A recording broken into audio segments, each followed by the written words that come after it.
Good evening. This is Tammy O'Neill of the Organizer Coach, and I am live with the Organizer Coach. I host a monthly Zoom presentation for my audience on various topics, and this month we are celebrating ADHD awareness. And tonight we're going to be talking about ADHD and communication, and how does communication affect ADHD? So it does affect the brain in various ways. We're going to learn a little bit about that. We're going to learn about communication in general. What is communication, right? What does the brain process? Not only that, but we're going to learn about how to remove barriers. So I wanted to thank you for sharing your time with me this evening. Just a little bit of background about me. I am a professional organizer, and I specialize in ADHD, chronic disorganization, hoarding behaviors, and senior mood management. I am also a certified coach in ADHD, a certified parent trainer, and a student success coach. So I'm very excited to share this information with you. And I have lots of resources for you, lots of information that we can share about this. In knowing about ADHD and communication aspect. So we know that the neurodiverse brain is wired differently than in what we call a neurotypical brain. And so before we get into all the, some of that technical part, I just want to share with you a little bit about communication.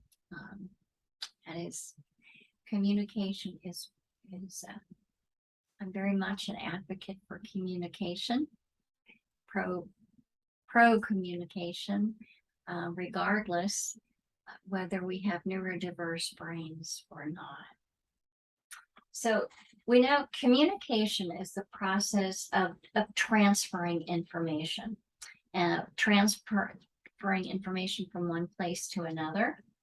And it's the desired goal, of course, of any communication process is understanding. What was received was understood, was heard, right? So we have to understand the emotion behind the information. And this is a great topic. I love learning more about communication, especially in this day and age when we have everything digital, with texting, and it's just, the phone has almost gone by the wayside unless we are texting. So we're going to learn about the communication process and what does that involve. So it's a communication process it's communication, all right, is sent by the sender. For instance, tonight, I am the sender of communication to you. And I'm using a communication channel of Zoom to share this information. Okay, so to you as a receiver, or there could be multiple receivers, right? And there usually are. So then once the sender receives the information, okay, the receiver encodes the message that was sent, right? So kind of like a detective, to form an appropriate to the communication process. Okay, so I'm sending this message to you, and you as the sender are going to process this information and make sure that it's that you can understand it. Okay, So the receiver decodes the message to understand the meaning and significance of the message. Okay. So you can understand right now how there can be differences in communication. And we'll get into this in just a little bit, but I don't know if you remember the telephone game, right? When you were kids, you could whisper in somebody's ear and say something and pass it along. So it's a fun game, and it's all about communication. What was said, what was sent as a message, and what was received. So the communication process, there's a message, okay, and the message goes out to the sender. The sender it's sent out through a channel, right? So it has to go through a channel.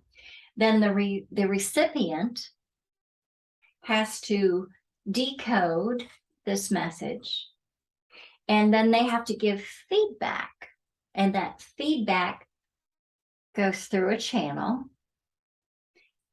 and it goes back to the sender, right? And the sender then has to decode the return message. So it's a process of communication. So for instance, here, I am sending a message, and I'm using the Zoom. That is the platform that I'm using. And so as a recipient, you're hearing this message. And so the information that's shared, once you hear it, you have to decode it, process it, and figure out if this is information that you're understanding. Okay. So then we have, go figure, when you have one or more people in your family, do you ever experience communication misunderstandings? Well, I'm sure you do. If you don't, let me know. Because they can occur at any stage of the communication process. Kids in school, especially. All right, the teacher's at the front of the room, and there are students that are sitting in various locations in the classroom. And so if a child is sitting in the back, if one of the students sitting in the back, the teacher's in the front and she's talking, and maybe that student is only hearing certain words or certain sounds from the teacher, the student processing and decoding the message is going to be different than maybe what another student has heard, especially if that student is sitting in the front of the class. Okay, so this is a concern, because we want to know that we're sending the message, and the message is being received. Not only is it the message being received, but it's also being understood. As a parent, I have 2 adult sons now, but I can remember when my kids were younger, and maybe they were in a different room. At that time, we didn't have texting, right? We didn't have the cell phones. So I would have to either yell and say, "Hey, so-and-so, come downstairs." Or I have to go up the steps, and get the kiddos and bring them down. So we want to know about communication categories, right? And there are several of these categories, and they include the verbal, what we're doing now, verbal communication. This is spoken, okay? It's face-to-face. It can be telephone, right? It can be on the radio, TV, or other media, such as what we have here. Nonverbal communication. Have you heard about the nonverbal communication and what that entails?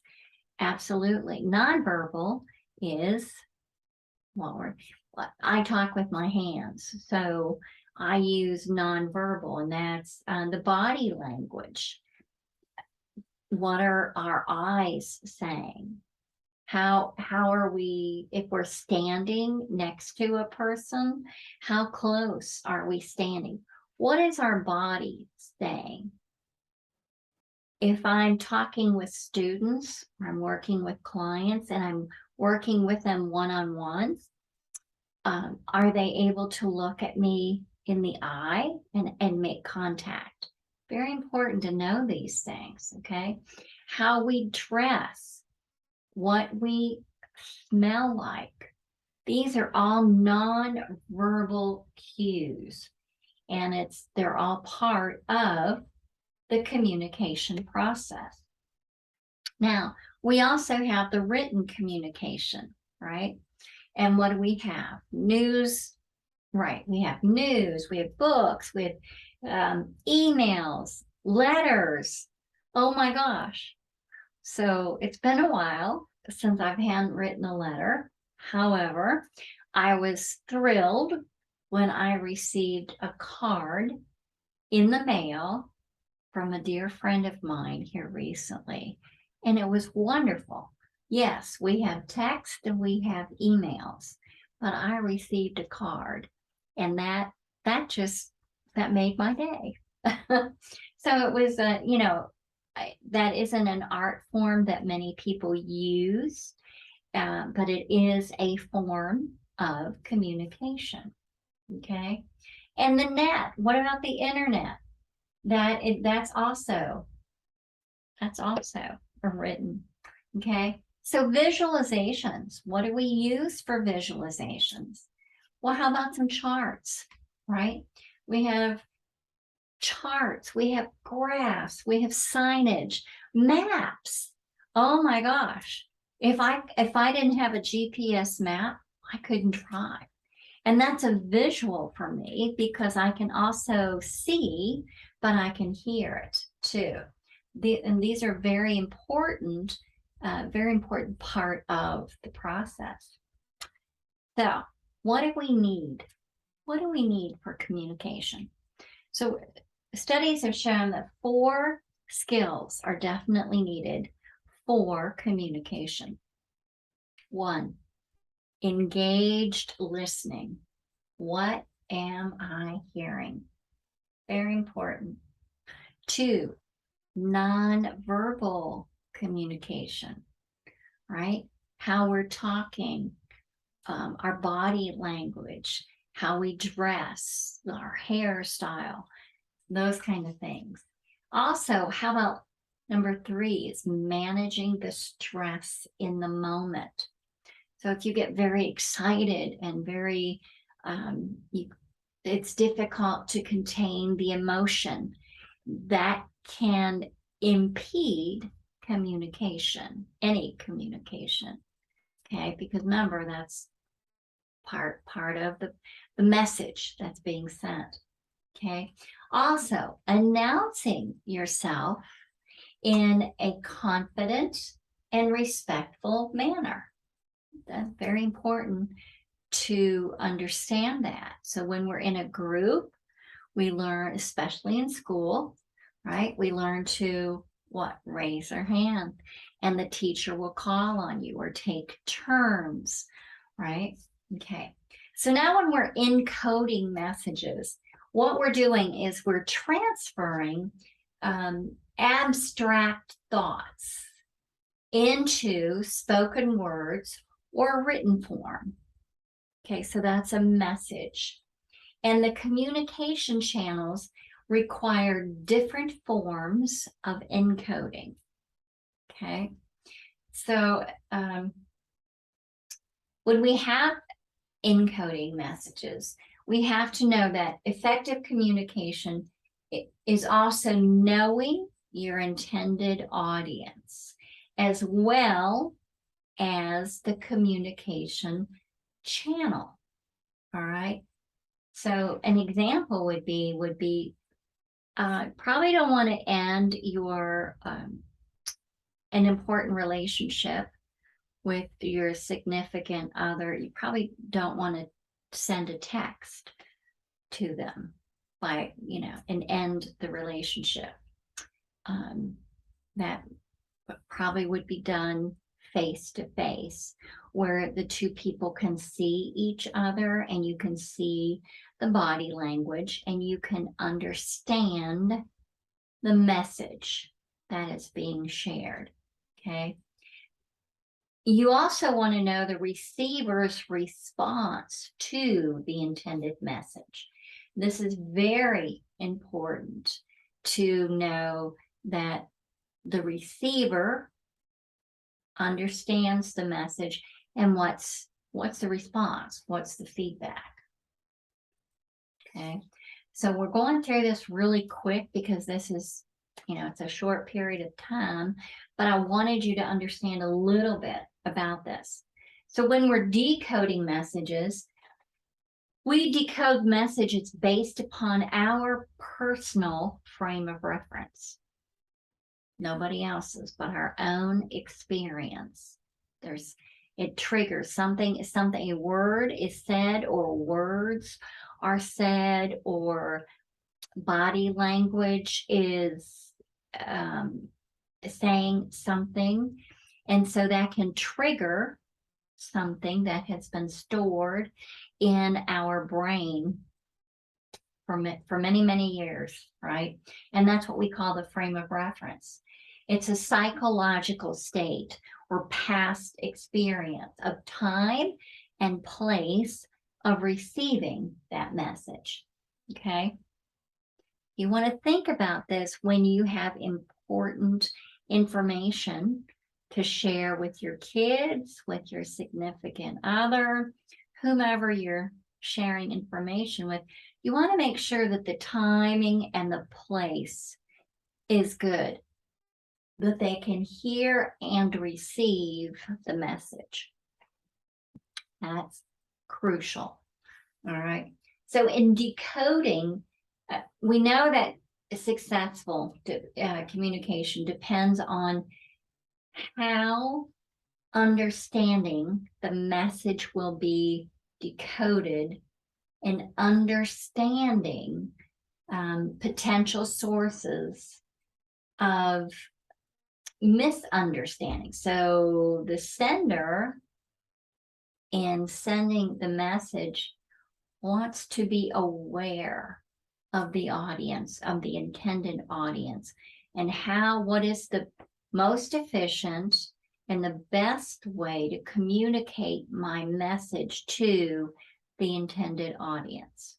Okay, that's very important to understand.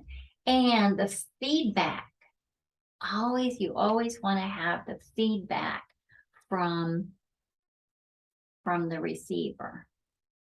Okay, I always follow up with my clients to make sure that they receive such and such. Did you receive the information I sent you? Or if we agree to a certain date and time and I haven't heard yet from my clients, then I'll check in with them and say, okay, it's 5 o'clock somewhere, right? Is it time for this to check in? So we know that ADHD affects communication, but how? All right, so knowing what we know about the communication process, okay, we have to understand too, in an ADHD brain, there is what we call the executive function. All right, everyone has this, and some individuals have more strength in this area and others have what we call a deficit. So the executive function, that's the CEO, the brain manager of all thoughts, actions, ability to plan, organize. It's all located right up here in our frontal lobe part of the brain. Okay. It's very interesting because Dr. Mark Berlin states that managing ADHD is it's never about addressing intention or impulsivity, okay, alone. It represents a deficit in the ability to function, and that is the executive function. That's that frontal lobe part of our brain where we plan, organize, initiate, we're motivated, we can execute. So there's a lot of moving pieces in that executive function. So that is part of, which includes the attention, okay, impulse control, and so much more. Okay, so the three components of communication. We have speech, which is composes everything that goes into producing the sounds. Then we have the language, which is the meaning of the words and how we put them and process them together. Okay. And then we have what's called the pragmatic language, which isn't spoken, right? It's not spoken, such as reading faces. If you're in a room and you see somebody crying or a sad face or a smile, right? Then a person that has that pragmatic ability, that's pragmatic language, is to read, okay? So understanding the language that isn't spoken, and that's really hard, okay? So it's gestures, the metaphors that are used. It's irony and sarcasm, okay? And the emotional meaning behind a change in facial expression are skills that they depend on an intuitive group of pragmatics. And this is important to know. So what do we know with ADHD and speech? We know that there's a strong prevalence between ADHD and articulation disorder. And this is the ability to produce letters, okay, sounds, and appropriate for age development. Now we're talking ADHD here, okay? And so in an ADHD or neurodiverse brain, the development is usually anywhere 3 to 5 years behind. And so science is showing that there is a distinction between that and the produce more repetitions or word fillers trying to make the sentence or to organize thoughts, okay? So if a teacher is in a classroom and calls on Johnny or Susie, and she's, okay, Johnny, name the 50 states, and he's trying to come up with the answer, and he's trying to click through his mental file here. And so while he's doing that, he may be talking and just saying words to fill because he's trying really hard to organize his thoughts. There could be an increase in the volume and the pitch of the voice. Okay, we know that. So we know that ADHD and communication that process language differently, and the increased risk for significant language delays and more likely to go off topic, right? That's what we call the storytelling or going through a rabbit hole, okay? Due to the inability to focus, the distractibility. They might see kids, again, I'm looking at kids in school, and the teacher's talking to Johnny or Susie and they see something. And so their thoughts are going to go to what they saw, not to what is being spoken or what is being requested for them to speak. Okay. Impulsivity reigns, all right, when words are just shouted out, all right.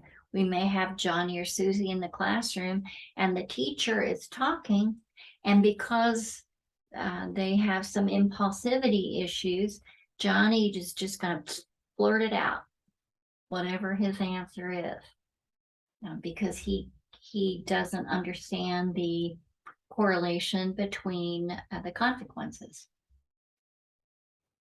Okay. We know that listening comprehension can be impaired because of one's inability to manage a noisy environment and or in rapidly spoken language. This is very important, especially in a work environment, in school environment, and at home environment. If words are just being, I call it spewing, okay, if they're being spewed to the students that have ADHD, it's all like mumbo jumbo in the brain, and it's not being understood, it's not being processed, and so it's very hard from hearing important details. Reading comprehension is difficult, and it's very prevalent in ADHD brain is to have reading difficulties. Also, the inability to retain focus on one speaker at a time, okay, such as a friend or a teacher in the classroom, and the teacher is talking and talking and talking and talking, and so the brain is going to start moving around. Large, noisy environments can be very distracting and disruptive. And what it does, it overloads the senses. Okay, not just the hearing aspect, but the visual, all the stimulation. It's very distracting. Okay, so managing what is heard and what is understood in spoken language. So this is very important to understand that, the science research is telling us that the maximum of 8 words at a time to speak, to make sure that the words are concise, clear, communicated very clearly, and it's direct. And that can be very hard to do. So we're gonna push through this and see. These are some of the these are some of the things that we found with ADHD and communication. So how do we remove some of these barriers? Okay, so while you're seated, while an individual with ADHD is seated, they can doodle. Oh, that's great. They can draw, they can doodle, any of those fidget toys, because what it's doing, it's re-engaging the brain cells, and that is helping them to reset or refocus. Okay, you want to remove the electronics from the area. When I'm working with my clients one-on-one, I ask them to remove electronics. Unless we're working on them, then I ask them to put them away because it's very distracting. So you want to incorporate movement.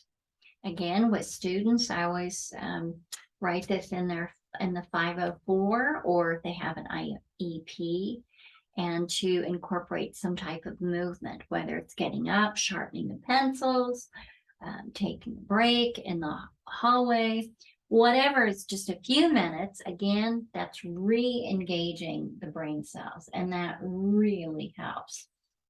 Also very important, especially with our students, is to teach them at a young age is to ask for help.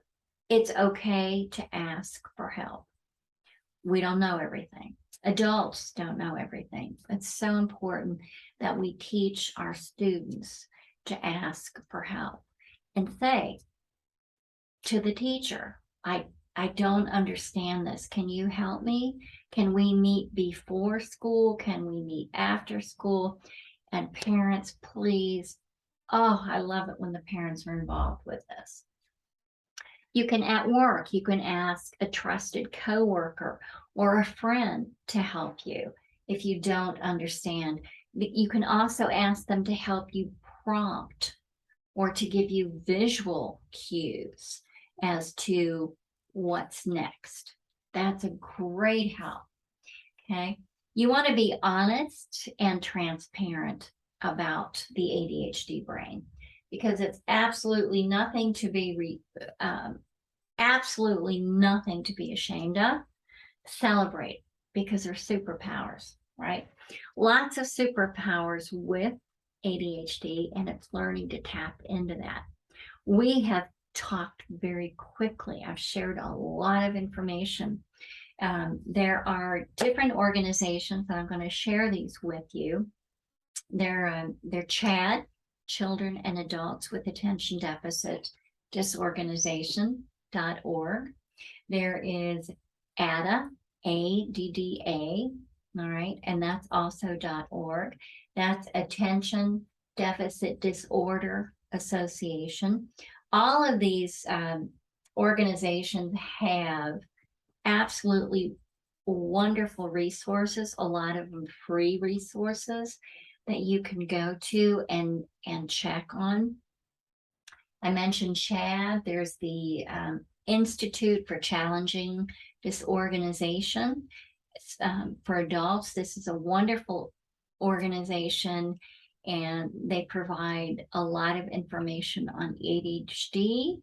Anytime with hoarding scales, there's a hoarding scale on there. Lots of resources and information. Lots of resources. Again, you can hit me up at the organizer, Tammy at theorganizercoach.com for email.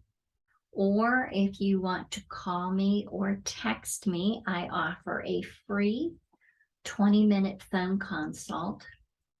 And that number is 304-834-5678. I will put that also in the information. And if you have any questions at all about some of the organizations or the information that I have shared with you tonight, I'd love to hear from you. You can go to my website at theorganizercoach.com. And there is a tab at the top of the website that you can click on. There's resources and also a tab that you can click on for scheduling an appointment. It's a free 20-minute phone consult. Love to talk with you. Find out what your strengths are, what your challenges are, and how we can work together. Thank you so much for joining me tonight. I really appreciated your time. Next week, we are going to be talking about ADHD and school services. What's available? How do we go about getting them? So this will be, again, in celebration of ADHD Awareness Month. We're proud to bring this to you and to share as much information with you as possible. Thank you so much, and we'll see you next week. Good night.